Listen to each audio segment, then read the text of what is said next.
This gathering has been declared a riot. All persons leave the area now.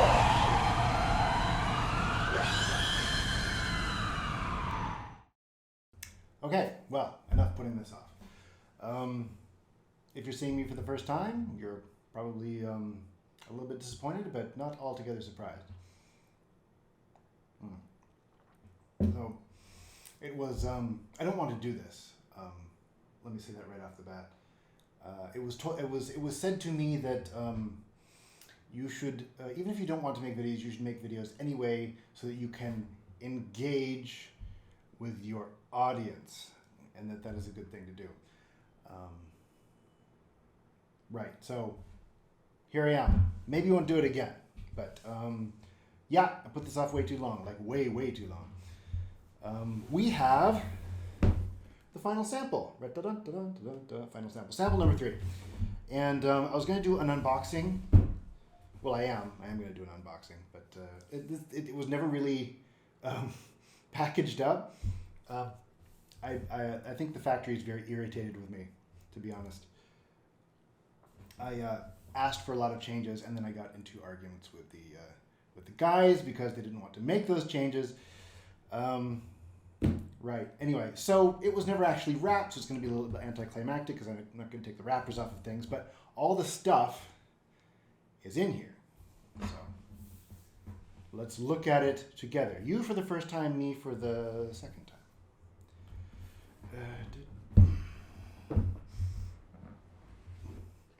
I'm not very much of a showman. It's all going to be mostly technical. Yeah, this right here, the title here, you see how it's very dark? I fixed that. And around the edges as well. That's all going to be changed. But wow, look at all this stuff. And first off the top, here's the manual. That's also been fixed. In fact, there's a whole new cover for the manual. I just posted to the Facebook yesterday. And there's a new back. I should explain. I'm from Portland, and I used to be in like radical lefty kind of circles. So I sometimes make references that if you aren't in those circles, you might not understand. This is a parody of the Occupy Wall Street, the Ad Busters. A pretty famous ad of like a ballerina, like standing on top of a bull. Very iconic, but also meaningless, which, you know, perfectly encapsulates that group of people. Really strong on aesthetics, very weak on everything else. Well, I guess I'll go through these in detail at a later date, but there are there are 32 pages in here, and many 8x10 glossy pictures with the circles and arrows and the paragraph on the back of each one. Yeah, go through that. Well, there's so much, right? We're going to have to go through this in detail at some point, but for the moment, let's put that aside. And then these are going to be packaged like properly in blister packs, but I'll show you like the guys one at a time. There's the Riot Cop. There is the Medic, aka He Who Shall Not Be Named. I have to turn off autofocus to make this work. I'm afraid if I push it closer, that you won't be able to see it. There he is, right there, exercising his trigger discipline. And there's Jeff. I'll also cover. I have plans to like cover all the characters in detail. There's Jeff. There's Allison. There is Lilith in her overalls. She's the only one who looks different from her card. And there's Magic Pink. Yeah, she looks different too. Okay, 2 of them are different. And there's another Riot Cop. I'll toss him over here. There's Jeff. And there's Steve. And I have 2 Kyles in here. All right. Well, there's 2. Oh, he doesn't belong in here. He doesn't belong in here. He belongs up here. And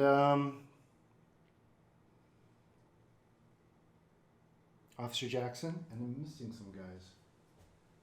I have these guys all mixed up. I'm sorry. Yeah. And here's Jack. Let me just 1, 2, 3, 4, 5, 6, 7, 8. Yep, I think that's all of them. Oh no, Kim, where's Kim? Where's Kim? Where's Kim? It's a lie. You can see I opened this already. What I actually did is I took 2 samples and I put them together. It could all be on one thing, and then I left some things out. Whoops. There's another Officer Jackson. There will be 1 Officer Jackson per box, and there will be 8 Riot Cops. And they'll all be packaged properly in the little blister thing that you stick them in. And here are the bricks and the tokens. I'm going to put these to one side, and I'll pull out the bricks and the tokens. I'll do that today. And then the cards. I unwrapped one of these so I could get a look at the quality. Non-glossy this time, very happy with that. Print quality is very decent. Yeah. Yeah, there's 1 stack, 2 stacks, 3 stacks. There are 380 cards in this deck. With the exception of there are a couple of duplicates, there are a couple of events that and a couple of items that were duplicated. But other than that, every single one of these is unique, and it took me forever.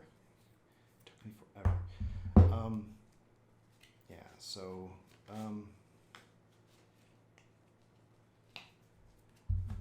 Won't go through all of them, but I'll show you. These are the Battle of Hawthorne cards. If you're from Portland, then maybe you noticed that the Socialist Weekly logo looks like maybe something that you've seen before. Maybe a couple things you've seen before. And then here are the loot. Well, about half of the loot cards. There's a People's Food Exchange, which is all foods. There's the free range turnip. There's a humanely raised hummus. I'm sorry if you can't see these properly. I'll do it. Sustainable spaghetti. Person from my group. Is that just one line with a gradient on it? Yes, it is. That's the joke.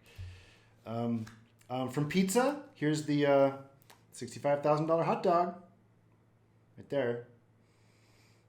Everybody loves those. Got to fly them in from Chicago. Ping pong paddle, of course. Cheese pizza, of course. To serve, I won't go through all of them, but there's a bunch. Like all those. And there's 2 more. How is it? Well, it's 7 decks times 52 cards. I think that works out to about a 380. I counted once. It's on the back of the box. I counted. I put it on the back of the box, and then I forgot. So there's those. There. Oh yeah. Look how blank that is. I'm like, oh, that doesn't look good. It's fitting with the design of the other cards, but yeah, these are the 5-year plans that are just came out mostly blank. I filled those in. They look much better now. They'll look much better in the final release. Then what else do we have here? We'll go through smaller things first. Here are the small structures, the small POZ structures. Most of them are tents. Okay, most of them are tents, as they are, right? You got a lot of homeless people, so you gotta have a lot of tents to complicate all your homeless people. And what else do you have when you have a lot of homeless people? You have new used needle pile. So there's that. Hazard. You can lure cops into that or other players. Push them in. Another needle pile. And a dumpster, right? Which, of course, you can set on fire. And all down here are all the bonuses of a burning dumpster. They're very, very substantial bonuses. Great stuff. Until Party Pooper here comes and puts it out. And then a tire fire, of course. Here's the struggle pulpit. There's your home base. The mysterious pile of bricks, right? There's no construction around here. Where'd these come from? And a pile of laundry. And the ball pit. The ball pit. Normal sized ball pit. Right. Just enough room for one person to be in the ball pit.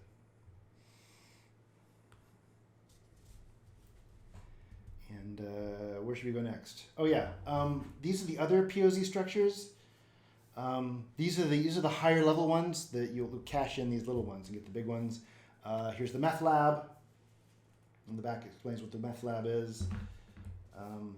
There is the skunk weed farm. And on the back it explains, here's where you get skunk weed. The People's Potato Patch. This is the thing that inspired the game. Like, what if there was an RPG where you like built the potato patch from Seattle's Chop? Right. The Unmade Bed. If you've ever been to the Turner Gallery, you know exactly what this is, and that's where you contract diseases. The Drum Circle, of course, for powering up your characters.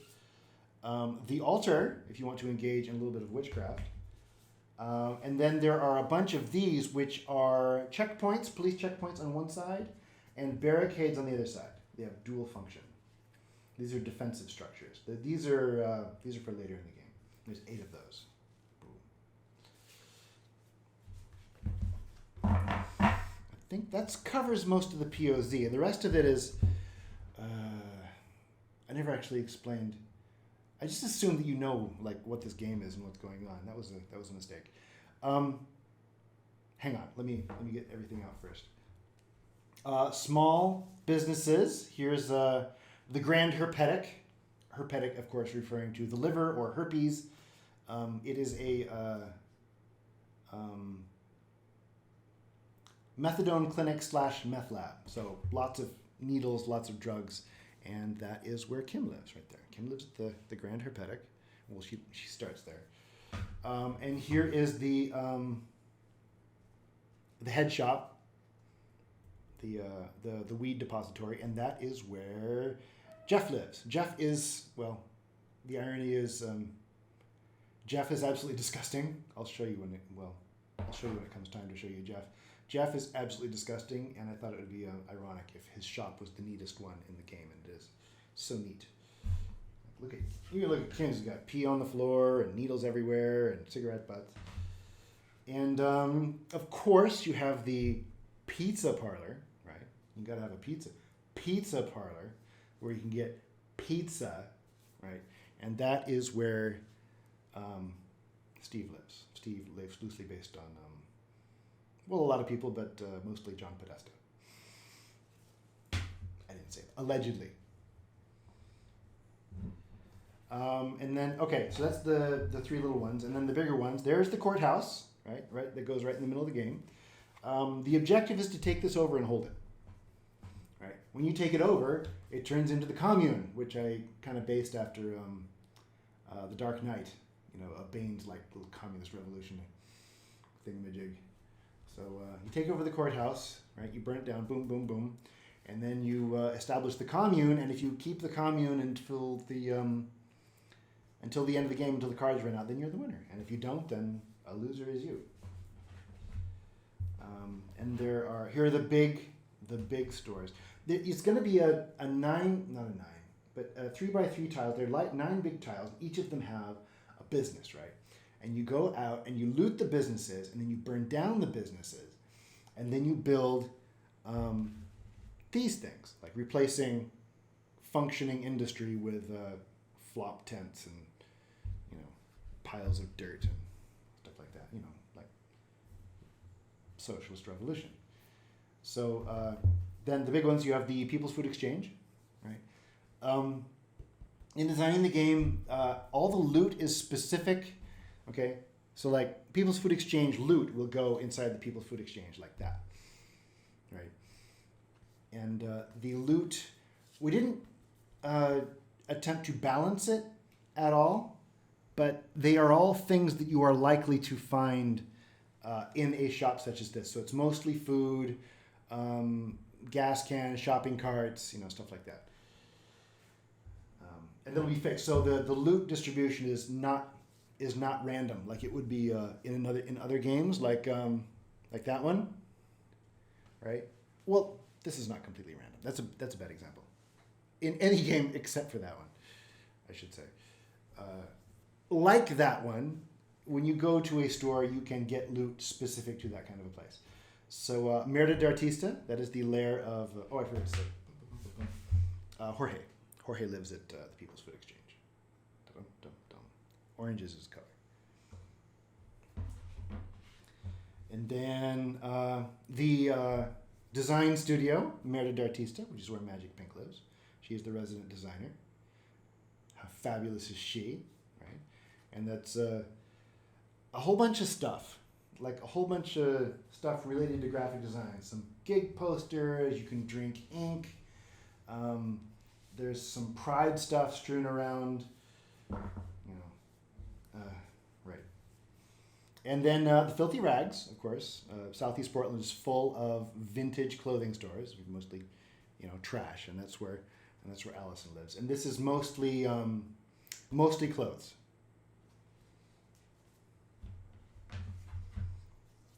And then Captain Asshole, Steampunk Absinthe Distillery, and Théâtre de l'Absurde. Such a pretentious name. It could only be the domain of Jack here, our resident pretentious butthole. And it is pretentious plays, works of literature, leftover canapes, steampunk crap, like you would expect.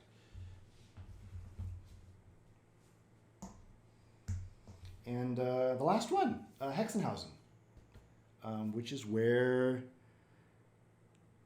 Lilith is from. There she is, right there. And it is almost entirely books. It's a bookstore, so it's almost entirely books. Books are extremely useful for reading. Okay, that's all the cards. Then I guess I'll go through these quickly. These are the player boards. These are exactly what I asked for, but they feel so large. Everything feels so big. All right, there's Steve, and there's Kimberly, and I'll go through all their powers. Like, I guess you can try to zoom in, but I'll go through all their powers one at a time. There's so much here. There's Jeff. There's Lilith. There's Allison. There's Jorge. And Magic Pink. And Stevie. Okay, put those over here. Get a little bit of coffee. Hello. And in the very bottom here is the board, which is the board is a meter square. And I got online and asked people, I got the first sample back, and the board is a meter square. Obviously, I can't put it on this table. Should I reduce it? And they said, everybody said, don't you dare. So I'm not allowed to make this any smaller. So I'll just show you. I can just show you in pieces, right? The store, you can see where the stores will go, and it's all marked out where the stores will go. There's the center square. That's where the courthouse goes.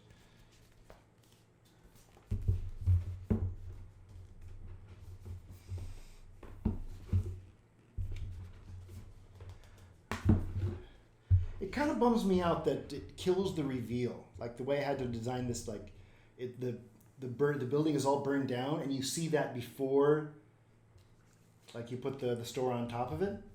It would be cool if you could see the store first, and then the burned down thing would be revealed to you later after you burned it down. But it was not to be. There's the head shop and Filthy Rags. And what else is on here? Oh yeah, manhole covers which do nothing.